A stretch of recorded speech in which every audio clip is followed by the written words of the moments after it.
এভাবেই তাদের মধ্যে তর্ক বিতর্ক শুরু হলো। এক পর্যায়ে শিয়াল বলল, আচ্ছা ভাই, আমরা বনের রাজা সিংহের কাছে যাই। তখন সিংহ রাজাই বিচার করবে কে ঠিক আর কে ভুল। শিয়ালের এই কথায় গাধাও বেশ সম্মতি জানালো। তারপর তারা দুইজন মিলে সিংহের কাছে গেল। সিংহ তখন তার ডেরার সামনে একটু বিশ্রাম করছিল। তাদেরকে আসতে দেখে সিংহ নড়ে চড়ে বসলো। গাধা এসেই বলতে শুরু করলো, দেখুন না মহারাজ, ঘাসের রং কি সুন্দর নীল, কিন্তু শিয়াল ভাই বলছে ঘাসের রং নাকি সবুজ।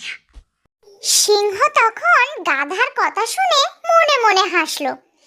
তারপর বলল, তাই তো, ঘাসের রং তো নীল, শিয়াল ভুল বলছে।